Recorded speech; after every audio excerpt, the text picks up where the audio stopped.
Bahalang tanggalin nila ako sa mag-church ako. Oo, promise, ganun ginagawa ko. O, natanggal ba ako? Hindi. Ano na ginawa sa akin? Na-promote pa ako. Kaya doon tayo natakot. Huwag tayong matakot tayo sa Lord. Ngayon talaga yung inanong ko, yung galing ng Lord. Nung isang beses pa nga, kala ko ipatawa ako sa HR, yung pinakadati pa yun. May event kasi ang church namin conference, 2 days. Hindi ako nakapag-file ng leave. Sabi ni Bert sa akin, kasi production pa ko, yung online, office kasi namin yan. Magre-report daw kayo kay Ma'am Sheila. Di mag-report, sabi ko, tanggalin kung tanggalin. Tinanggal ba ako, pinareport ba kami? Hindi. Bakit? Si Lord kasi inuna mo.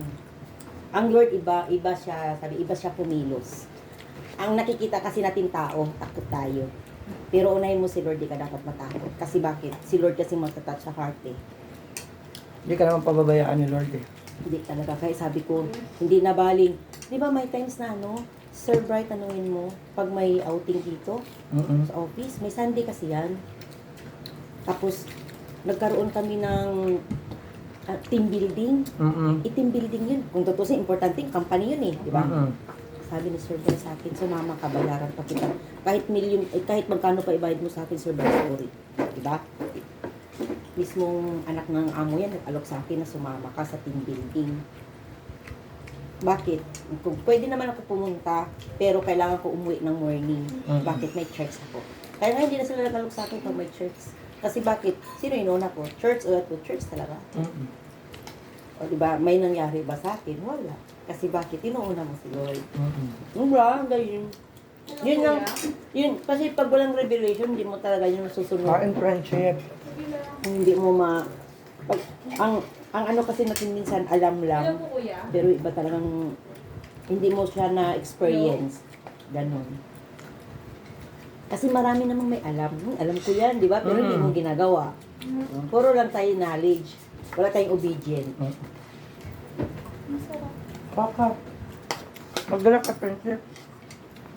Nabayatan na ba nila ka? Hindi naman. Magdala ka nito oh. Porto? Naya, pagkapos mo. Ga. Bye-bye. Bye. Minsan nga, gabi-gabi na kami umuwi ng asawa ko. Minsan nakarating kami sa alas 12. Kasi Babae lalo, nyo na.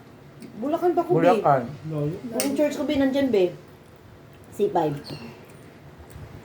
Kasi bakit? Pag may event sa church, nandyan ako eh. Hindi pwede. Lalo pag may mga prayer kami, may mga midweek, o anong oras na tapos yun, mga 9 p.m.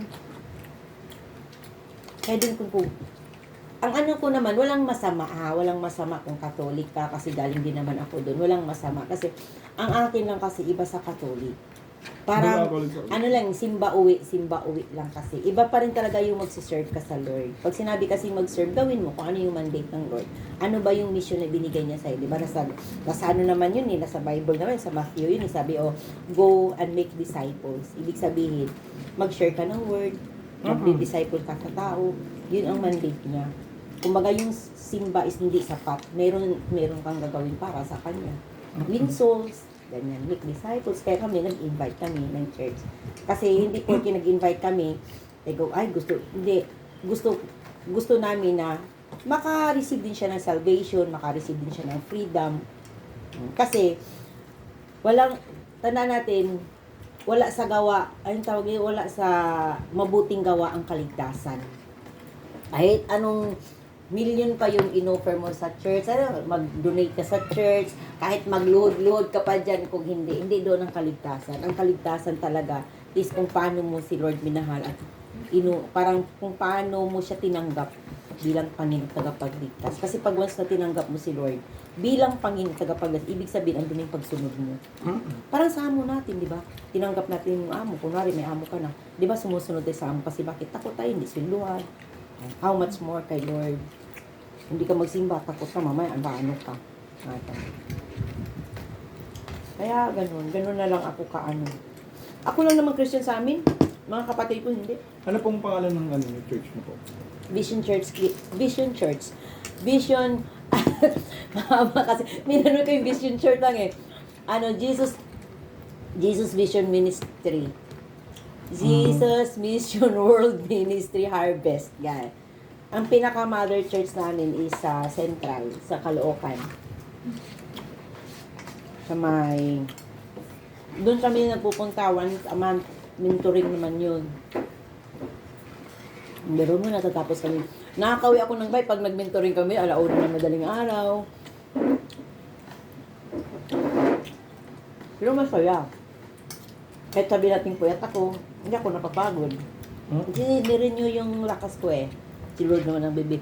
Kaya sabi natin matulog ka dyan maghapon, minsan pagod kasi bakit? Wala kang rest in the Lord. Hindi rest in peace rest in the Lord. Iba yung rest in the kasi Lord. iba. Iba yung rest in peace. Iba kahit anong tulog, pagod pa din. Kasi bakit? Walang rest in the Lord. Kaya yung iba pag minsan, doon ko nga nakikita, uy, church naman tayo. Dami ko kasing labahin. No, hindi acceptable yan. Ang labahin, hindi nawawala yan. Nandyan naman yan, pwede mo naman gawin yan after church. Minsan nga, pag gusto mo nga gumala, nagagawa mo ng paraan eh. Yan. Totoo talaga. Kaya iba. Kasi bakit tayo kasi pag nandito kasi tayo sa mundong ito eh. Ang nakikita kasi natin is flesh, yung laman, kung ano yung hilig ng laman natin, doon tayo. Kasi may freedom kasi tayo. Binigyan tayo ng freedom ng Lord. Hindi niya tayo ginawang robot. Pero nasa tao pa rin kung paano lalapit sa Panginoon. Kasi ano yun? Kasi may freedom nga. Choice mo yun eh. Kunwari, hindi mo siya feeling, choice mo yan. Kasi dalawa lang naman tayo eh, death or life. Choice mo yan. Ganun. Kung mayroon kang nagawang ano, choice mo yan eh, ginawa mo yan eh. Kaya hindi mo pwedeng isisi. Kasi choice mo yan eh. Ano lang ano. Kaya doon nalulungkot lang ako sa iba pag ano. Lalo sa mga cell group ko, nalulungkot ako. Ah? Cell group. May cell group kasi kami tinatawag. Kumbaga sa iba, Bible study. Bible study. Kung baka kunyari, ganun ikaw magsasalita sa kanila. Cell group. Nalulungkot ako kasi nakikita ko yung tao. Hindi talaga na pinapahagan. Hindi na binavalue si Lord. Dapat i-value talaga si Lord.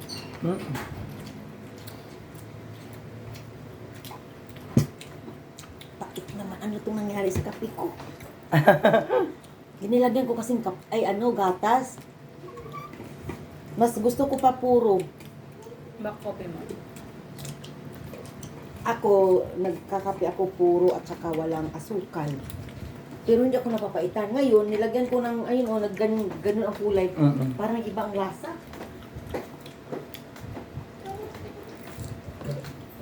So hanggang 5 lang, 6:30 lang din kayo. Ngayon kasi kung kailan matapos, uwian na yun. Apo. Kunwari, kung 5 tayo matapos or 4, pwede na umuwi. Kaya yung iba nga pag 5, di 5 ka na umuwi. Cool, hindi na aabot ng 6:30. Depende kami ngayon kung agahan nila. Alauna, dapat mga, alam ko dati, dapat 12, nagpapabunot na sila ng name. Parang 1 talaga, direct start na. Kain pa rin. Mangga. Gusto ko man. Ha? Kakain talaga yun. Oo, syempre naman. Bakit hindi mo umakyat sila, Ate Jo? Anong meron sa inyo? Bakit? Hindi ba kumain dito kanina? Hindi. Kumain siya, alam ko. Baka lumabas pa tayo lang. Bababa ka. Alam ko ang baon niya hotdog lang eh. Inantay ko siya, uy. Alam ko ang baon niya hotdog lang. Pero wala siya doon. Andun. O, tingnan mo. Hindi yung kumain. Baka siya yung tawag ng tawag sa akin. Sabi nila dahil natin Hindi doon mo sa mga. sinasagot, may tumatawag dyan. Hindi ko Kasi may sinasagot. TikTok niya. Hindi kami Kung nagbaon. nakatakot niya sa medyo. Sabay ko na. Bakasyon. Eh ako talaga hindi naman ko nagbabaon. Hindi ko kumakain. Bakit? Ngayon may bummer. Kinain ko.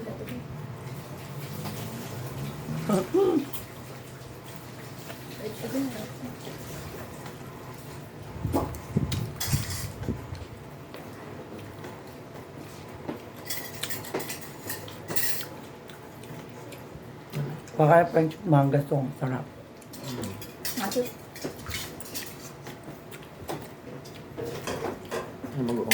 Yes.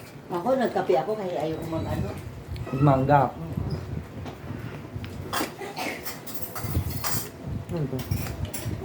Kuha mo. Balat. Ito ka siyang no? Ito. Ito, kuhay. Malaman lang yung ano yun. Ano, Ben? Pa. Lighter. Ano? Yung nag-yosi dito. Sarap niya na. Kuha ka. Saan galing? Dahil na lang. Yun no? Kami ano. SM. SM. Mura lang. 75. 25 lang ang laki. May itlog pa. May itlog pa. May Ito kanin. ang pangalan ng store? Tabi ng lugawan eh. Sonida. Sony da. Sonida yun. 75 lang siya pork. Yung kanin na. May kanin kasi may itlog. Parang ano 25 siya, lang. Laki pa ng pork pork no. Ganyan yung pork ko. Pork Laki. Ang laki niya.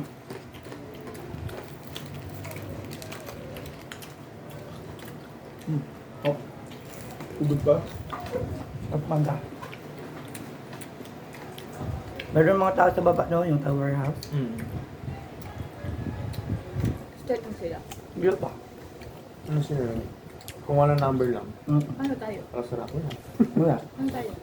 Mamaya pa. Consolation lang. Uy, mo ito friendship ah. Laban mo na yan. Saan galing ginamos? Dala mo? Yung nagkain kami dito. Binigyan ng result sa akin. Hindi ko naman uwi sa bahay.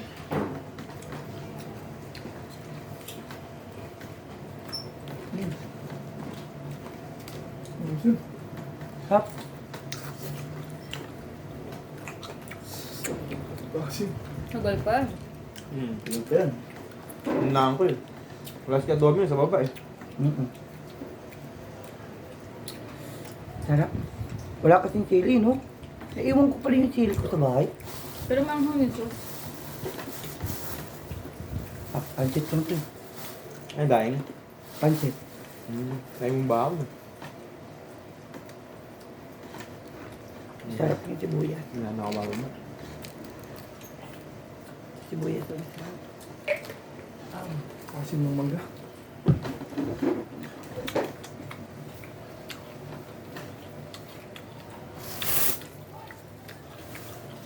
Bakit na natin? Sige, go, Frenchie.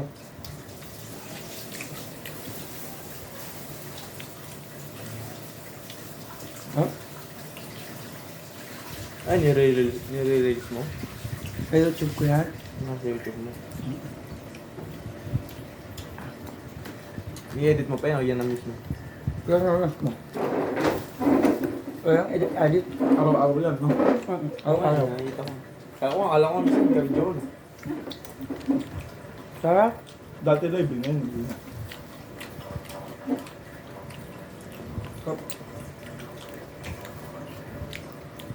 Bawi na guys, ha? Kumain kami mango, guys. Asin kasi. Sarap, no? Thank you ah, haba na. Sige, friendship. Sa'yo, ano sobrang asin? Harap. So, matamis. Bye-bye, guys. Masarap.